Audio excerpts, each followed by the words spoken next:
बिस्मिल्लाहिर्रहमानिर्रहीम। अस्सलामुअलैकुम। आप देख रहे हैं 1 बाय 1 न्यूज़ HD।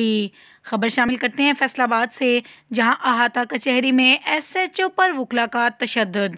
पुलिस ने SHO मोहम्मद असगर की मुद्दत में ज़ीशान मंगन पर मुकदमा दर्ज कर लिया। ज़ीशान मंगन नामी शख्स ने मुझे अहाता कचहरी में तशद्दुद का निशाना बनाया और मेरी यूनिफॉर्म भी फाड़ दी। पुलिस ने थाना कोतवाली में 7 दफात पर मुश्तमिल मुकदमा दर्ज कर लिया। एक बार फिर आपको अपडेट करते चले, फैसलाबाद अहाता कचहरी में SHO पर वकला का तशद्दुद। पुलिस ने SHO मोहम्मद असगर की मुद्दत में ज़ीशान मंगन पर मुकदमा दर्ज कर लिया।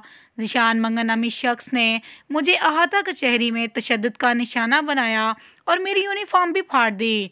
पुलिस ने थाना कोतवाली में 7 दफात पर मुश्तमिल मुकदमा दर्ज कर लिया। मज़ीद ऐसी खबरों से बाखबर रहने के लिए देखते रहिएगा हमारा चैनल 1 बाय 1 न्यूज़ HD। ताज़ा तरीन अपलोड्स की नोटिफिकेशन हासिल करने के लिए हमारे चैनल को सब्सक्राइब करें और साथ में दिए गए घंटी के निशान को दबाना ना भूलें।